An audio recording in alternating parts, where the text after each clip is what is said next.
Bismillahirrahmanirrahim. Assalamualaikum warahmatullahi taala wabarakatuh. Alhamdulillahi rabbil alamin.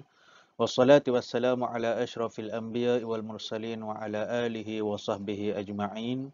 Qala rabbi shrah li sadri wa yassir li amri wahlul 'uqdatam min lisani yafqahu qawli. Subhanaka la ilma lana illa ma 'allamtana innaka antas samiul alim. Wala haula wala quwwata illa billahil aliyyil azim.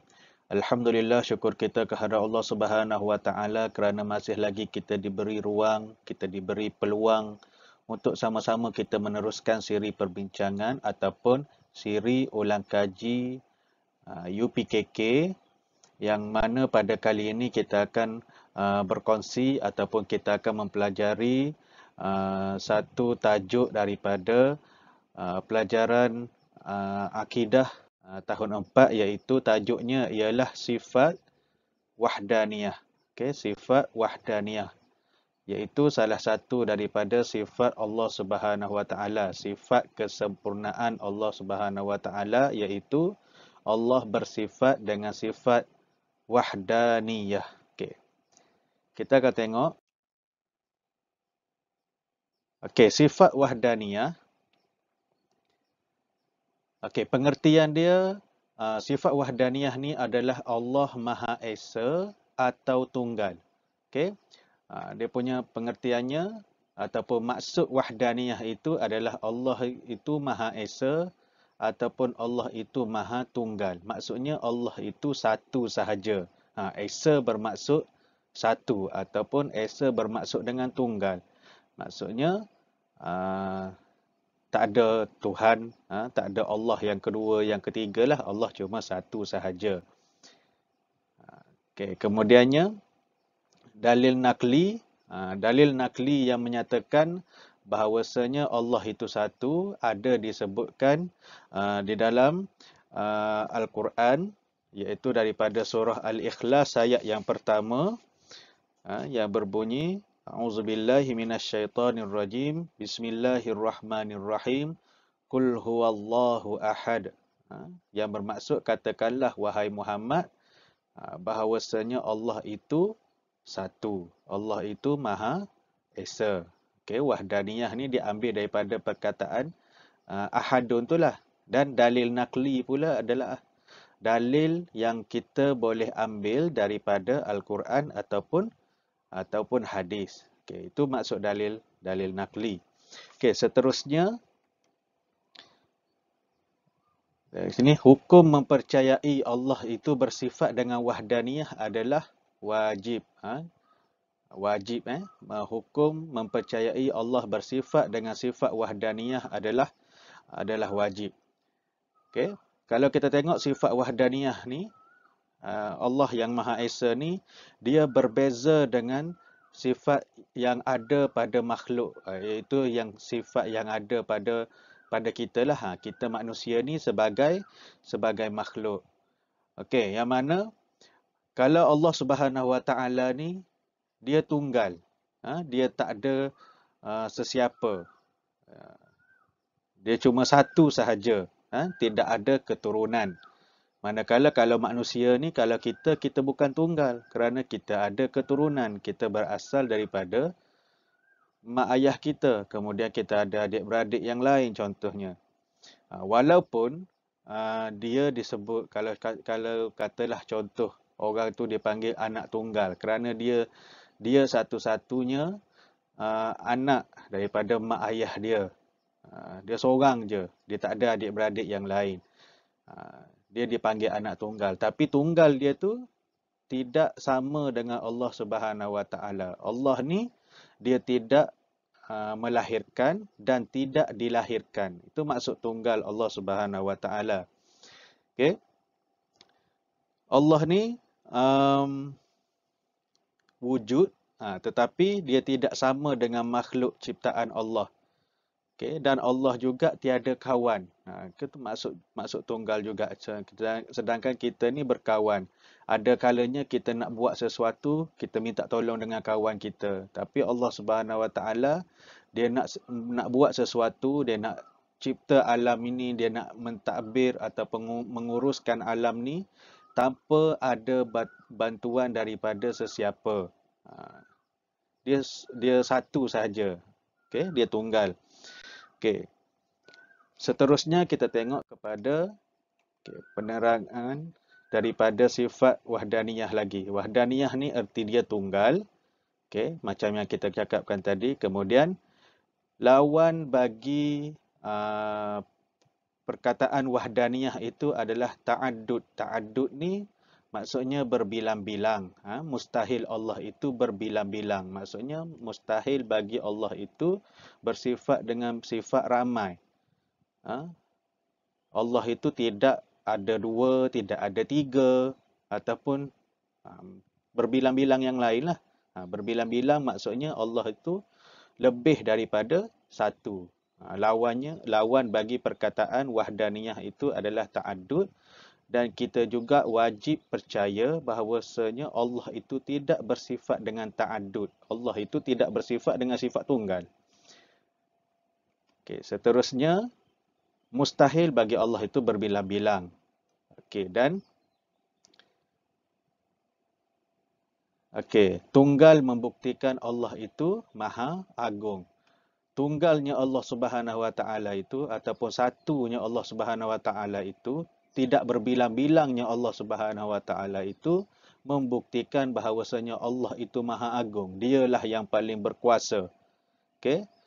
Kalau kata Allah ni katakanlah ada dua, maksudnya kuasa Allah tu dah macam dinafikan lah, sebab mungkin Allah satu ni dia nak buat benda ni, dia nak turunkan hujan. Allah dua cakap, mana boleh, kena jadikan kemarau. Tapi bila Allah itu satu sahaja, dia boleh buat keputusan ataupun dia boleh buat sesuatu ikut kehendak dia sahaja tanpa mengambil kira daripada pendapat-pendapat Tuhan yang lain. Maksudnya kita dan dengan sebab itulah kita kena percaya bahawasanya Allah itu satu dan tidak berbilang-bilang. Okay, seterusnya kita tengok kesan beriman dengan sifat wahdaniyah. Okay, kesan kita beriman dengan sifat wahdaniyah. Apa yang akan jadi kalau kita beriman dengan sifat wahdaniyah ini? Okey. Kita tengok. Yang pertama, taat akan perintah Allah Subhanahu Wa Taala. Kita akan jadi hamba Allah yang taat akan perintah Allah Subhanahu Wa Taala. Kerana kita yakin bahawasanya Allah itu bersifat dengan sifat wahdaniyah. Yang keduanya adalah iman kita akan bertambah kuat terhadap Allah Subhanahu Wa Taala. Yang ketiga, takut melakukan larangan Allah. Okey, takut melakukan larangan Allah Subhanahu Wa Taala. Yang keempat, suka membuat amalan kebaikan. Kita buat amalan kebaikan untuk Allah yang satu. Kita membuat sesuatu amalan kebaikan ini adalah untuk keredaan Allah yang Maha Esa, yang bersifat wahdaniyah. Kemudian yang kelima, teguh dan kukuh iman kita, tidak goyah, tidak goyang. Teguh je, kukuh je iman kita terhadap Allah Subhanahu Wa Taala. Kemudian yang seterusnya, yang keenam, tidak menyekutukan Allah. Kita tidak akan menyekutukan Allah. Menyekutukan ni maksud dia kita tidak akan samakan Allah dengan sesuatu yang lain. Maksudnya kalau Allah itu Maha Berkuasa, kita tak yakin ada kuasa lain yang boleh menandingi kuasa Allah Subhanahu Wa Taala. Hanya Allah sahaja yang Maha Berkuasa. Okey, seterusnya berusaha untuk mendapatkan rahmat Allah. Kita akan berbuat perbanyakkan amal ibadat kita dan kita akan berusaha untuk mendapatkan rahmat Allah Subhanahu Wa Taala. Dan yang terakhir, kesan beriman dengan sifat wahdaniyah ni adalah bertakwa kepada Allah Subhanahu Wa Taala. Kita akan jadi orang yang lebih bertakwa kepada Allah Subhanahu Wa Taala sekiranya kita beriman dengan Allah itu bersifat dengan sifat wahdaniyah. Okey, seterusnya kita tengok kepada akibat tidak beriman dengan sifat wahdaniyah. Kalau kita tak percaya Allah itu Maha Esa dan kita tidak percaya Allah itu bersifat dengan sifat wahdaniyah, apa akibatnya? Yang pertamanya adalah kita akan menyekutukan Allah Subhanahu Wa Taala. Lebih mudah untuk menyekutukan Allah, lebih mudah untuk samakan Allah itu dengan makhluk yang lain. Okey, maksudnya merendah-rendahkan Allah Subhanahu Wa Taala. Okey, menyekutukan Allah. Kemudian yang kedua, ingkar perintah Allah. Okey, orang yang tak percaya ataupun tak beriman dengan sifat wahdaniyah ni, dia akan ingkar perintah Allah. Lawan apa yang Allah perintahkan tak nak buat. Apa yang Allah larang tu dia buat. Dia jadi macam tu. Okey, seterusnya yang ketiga, tiada keberkatan dalam hidup. Tak ada keberkatan dalam hidup dia. Kalau dia tak percaya Allah bersifat dengan sifat wahdaniyah. Yang keempat, jauh dari rahmat Allah. Allah tidak akan memberi rahmat kepada sesiapa yang tidak beriman dengan sifat wahdaniyah Allah. Okey, seterusnya, hidup tidak tenteram. Hidup dia tidak tenteram. Kerana dia tak percaya dan dia tak yakin yang segala yang terjadi di atas kepada dalam kehidupan ni adalah semuanya percaturan ataupun semuanya dari Allah Subhanahu Wa Taala. Maka hidup dia tak tenteram. Kalau dia tak percaya dengan Allah yang satu, dia akan kalau dia ada masalah, dia tak tahu nak minta tolong dengan siapa, dia tak tahu nak mengadu dengan siapa. Kalau kita percaya Allah itu satu, kita kalau ada masalah, kita kembali kepada Allah Subhanahu Wa Taala. Okey, seterusnya, mudah hilang panduan hidup. Mudah hilang panduan hidup. Okey.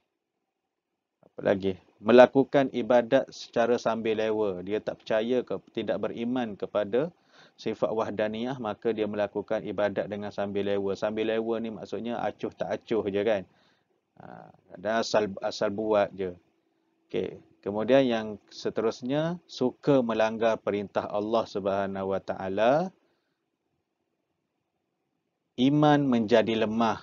Okey, iman seseorang itu akan menjadi lemah sekiranya dia tidak beriman dengan sifat wahdaniyah Allah Subhanahu Wa Taala.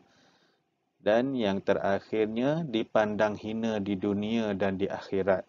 Dia akan dipandang hina di dunia dan juga di akhirat. Dipandang hina oleh Allah Subhanahu Wa Taala. Dan juga dia juga dipandang hina oleh masyarakat sekeliling dia.